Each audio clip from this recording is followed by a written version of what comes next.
साहब बड़ी हलचल मची हुई है कल से वीडियो आने के बाद से।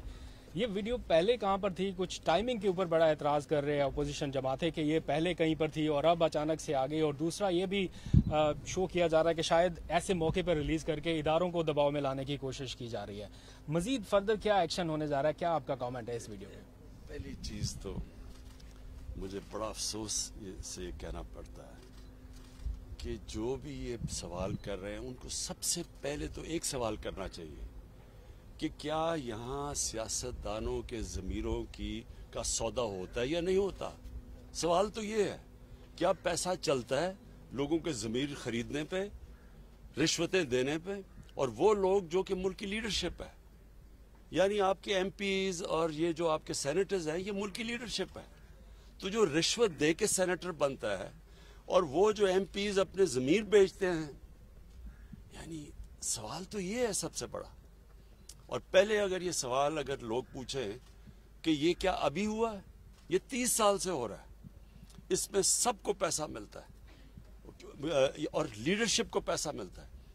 और मुझे कैसे पता है? क्योंकि मुझे खुद पैसे की ऑफर आई हुई है। मुझे पहले 5 साल पहले जब हमारा सेनेट का इलेक्शन था, उन्होंने हमें पैसे की ऑफर की, तब मुझे पता चला कि ये तो ऊपर ये क्यों नहीं, जब एक पॉलिटिकल लीडरशिप को पता है कि पैसा चलता है, इन्होंने क्यों नहीं कोशिश की चेंज करने की? क्योंकि ये खुद पैसे बनाते हैं इसमें से। और ये जो सारी हमारी जमहूरियत की नफी है, ये कौन सी जमहूरियत है कि आप पैसे बना के दे के सेनेटर बन जाए? और ये कौन से मेंबर्स ऑफ पार्लियामेंट हैं जो कि पैसे लेके अपनी वोट बेचे? तो ये तो जमहूरियत की नफी हो गई। और ये सवाल पूछना कि वीडियो मेरे पास थी, मेरे पास अगर ये वीडियो होती तो वो जो हमने 20 लोग निकाले थे, उन्होंने 2 ने तो मेरे पे केसेस किए होते, मैं अदालत में क्यों ना ये वीडियो ले जाता अगर मेरे पास होती। हमारा वकील जो 2 साल से जब जा रहा है अदालत में, तो वो वीडियो दिखा देता, केस ही खत्म हो जाता अगर मेरे पास ये होती पहले।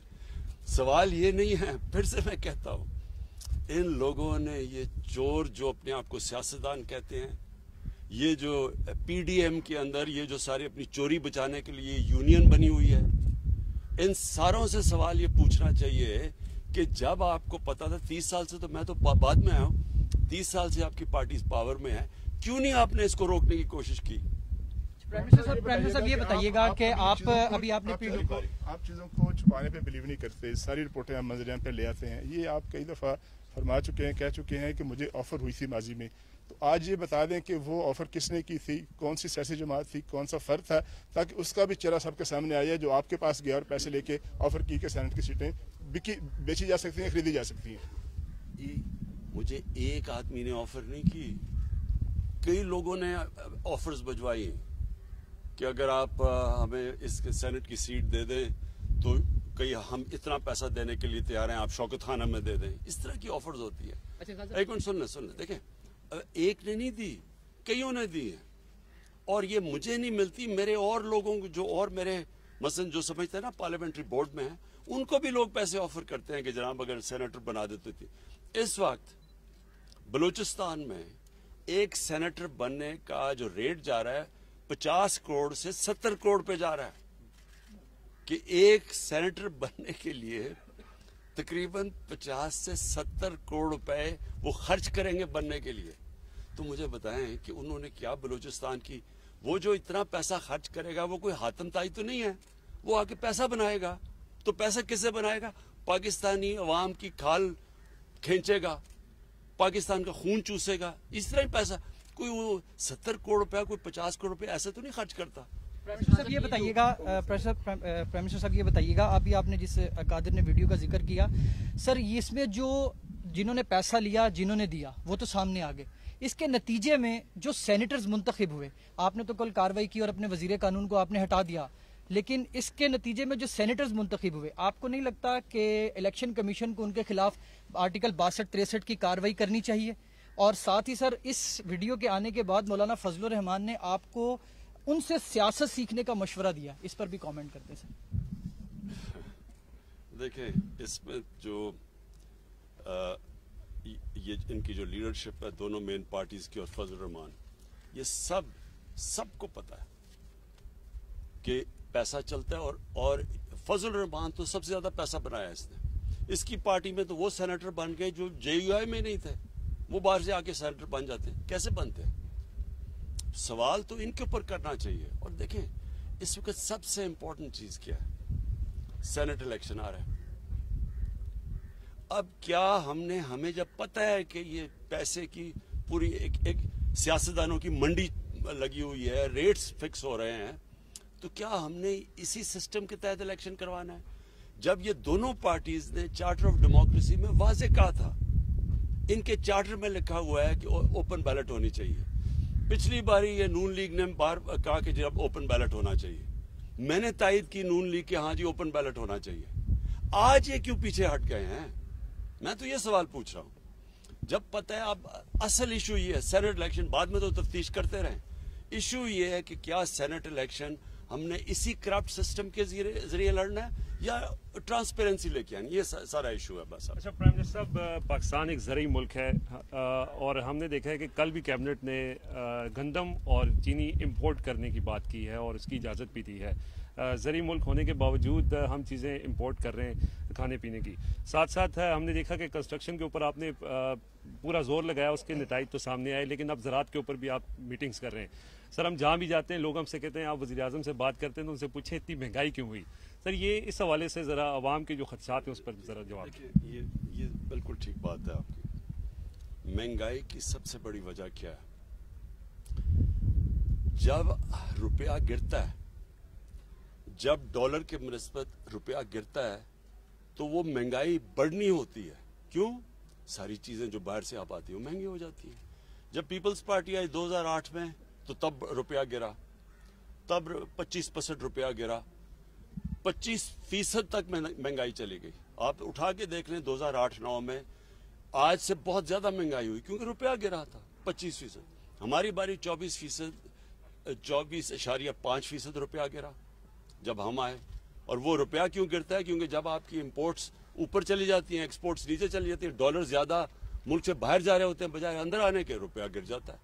रुपए की डॉलर की शॉर्टेज होती है, वो डॉलर ऊपर रुपया नीचे। जब रुपया नीचे गिरता है, तेल महंगा, तेल महंगे के मतलब सारी ट्रांसपोर्ट महंगी, उसका मतलब बिजली महंगी, आधी बिजली तेल से बनती है, गैस आधी गैस बाहर से इंपोर्ट होती है वो महंगी, उसके बाद दालें महंगी, 70% दालें बाहर से आती है वो महंगी, घी वो बाहर से आता है घी महंगा, और फिर जब बाहर की कीमतें बढ़ती हैं फिर महंगी, पेट्रोल की कीमत बढ़े फिर महंगी।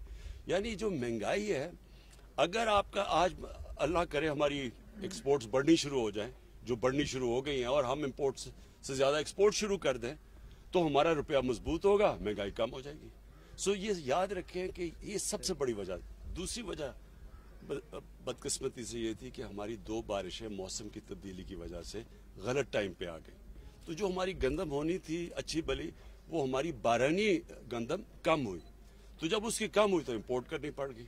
अच्छा खान साहब, एक तो वीडियो आने से आपके मौक़िफ़ की तायद हो गई कि जो हॉर्स ट्रेडिंग है वो होती है, साथ साथ जो है अपोजिशन जो है वो कहती है कि आपके जो अरकान असम्बली हैं वो इंटैक्ट नहीं है, इसलिए आप लोग जो है ओपन बैलेट से इंतखाब करना चाहते हैं। सेकेंडली लॉ मिनिस्टर को सैक कर दिया, जो बाकी लोगों के नाम आ रहे हैं जिस तरह परवेज़ खटक साहब, और कहा गया कि वहाँ पर स्पीकर हाउस के अंदर सारा मामला हुआ, तो उनके खिलाफ भी कोई कार्रवाई का प्लान है? उनका क्लेम है। देखिए सबसे बड़ी चीज क्या है कि जी हमारे मेंबर जा रहे हैं या नहीं जा रहे हैं, ये इशू नहीं है। मैं 5 साल पहले तो मेरे मेंबर आ नहीं जा रहे थे, मैं तो 5 साल से लगा हुआ ओपन बैलेट की। मैं तो जब ये नून लीग ने कहा कि ओपन बैलेट होनी चाहिए, मैंने तो तब तायद की इनकी। तो ये तो अब से नहीं मैं कह रहा, जब सबको पता है कि सेनेट के इलेक्शन की वोट 30 साल से सबको पता है कि वोट बिकती है। मेरा सवाल यह है कि इन्होंने क्यों नहीं चेंज करने की कोशिश की। और फिर ये जो कहना कि हमारे मेंबर जा रहे हैं या नहीं जा रहे, ये याद रखें गवर्नमेंट के लिए ज्यादा आसान है, हमारे लिए अपनी जितनी हमारी सीटें हैं उनसे ज्यादा हम ले सकते हैं, क्योंकि गवर्नमेंट के पास पावर होती है। इसलिए तो गवर्नमेंट में आके कोई बदलता नहीं है, बाहर कहता है गवर्नमेंट में आके नहीं करते। हम गवर्नमेंट में बैठ के कह रहे हैं कि ये ओपन बैलेट होनी चाहिए, जबकि मैं आज आपको कह रहा हूं कि यही लोग रोएंगे जबकि देखें जी तहरीक इंसाफ की सीट से ज्यादा मिल गए हमें सेनेटर्स, ये लोग रोएंगे। अभी मैं आपको कह रहा हूं क्योंकि हम ज्यादा सीटें ले सकते हैं। हम एक मुल्क में चेंज लेके आ रहे हैं कि जब करप्शन ऊपर से शुरू होती है, जब आपकी पॉलिटिकल लीडरशिप करप्ट होगी तो क्या थानेदार और पटवारी ठीक हो जाएगा? ओके जी, आखिरी सवाल सर अब्बास समझी से सर लाइटर मूड के अंदर सियासी बातें हो गई। आपके सियासी फॉलोअर्स के अलावा क्रिकेट के फॉलोअर्स भी बहुत हैं। 18 साल बाद साउथ अफ्रीका को हमने रावलपिंडी में सर शिकस्त दी। टीम पूरा साल बहुत सारी क्रिकेट उससे खेलनी है सर, कुछ तवज्जो दे रहे हैं सर? मईशत के ऊपर भी आपको अपडेट्स मिलती होंगी, क्रिकेट के ऊपर भी अपडेट्स मिलती होंगी, तो क्या समझ रहे हैं कि सर बेहतरी की तरफ हम जा रहे हैं? पूरा साल पाकिस्तान के अंदर सबसे ज्यादा क्रिकेट है, अच्छा अचीवमेंट। देखिए सच आपको बताऊं तो मुझे क्रिकेट के ऊपर कोई ज्यादा टाइम नहीं, बल्कि मैंने मैच भी नहीं देखा। मुबारक तो टीम को देता हूं, लेकिन मुझे मैच देखने का मौका नहीं मिला। लेकिन मैं आपको एक चीज कहना चाहता हूं, जो बुनियादी स्ट्रक्चर है पाकिस्तान क्रिकेट का वो ठीक कर लिया। जो मैं बड़ी देर से कह रहा था कि इलाकाई क्रिकेट होनी चाहिए, ये ठीक हो गई। अब इसमें से वो पाकिस्तानी टीमें बनेंगी जो कि वर्ल्ड बीटर्स होंगी। अभी तक हम अच्छी टीम है, हम वर्ल्ड बीटिंग टीम नहीं बन सके अभी तक। उसकी वजह यह है कि हमारा जो बुनियादी क्रिकेट स्ट्रक्चर था वो गलत था। हिंदुस्तान ने अपना स्ट्रक्चर ठीक कर लिया है, हिंदुस्तान एक दुनिया की बेहतरीन टीम बनती जा रही है। हमारा स्ट्रक्चर क्योंकि ठीक नहीं है, हमारा टैलेंट ज्यादा है, मेरे हिंदुस्तान से बहुत ज्यादा टैलेंट है यहाँ, लेकिन हम जो हमें जिस तरह की परफॉर्मेंस देनी चाहिए वो हम नहीं दे सकते। तो असल चीज ये है कि जो बुनियादी स्ट्रक्चर है वो ठीक करें, वो इन्होंने ठीक कर लिया। अब इसके ऊपर बिल्ड करेंगे, थोड़ा टाइम लगता है, जो टैलेंट पॉलिश होने में 2-3 साल लगते हैं, लेकिन इंशाल्लाह हमारी टीम वर्ल्ड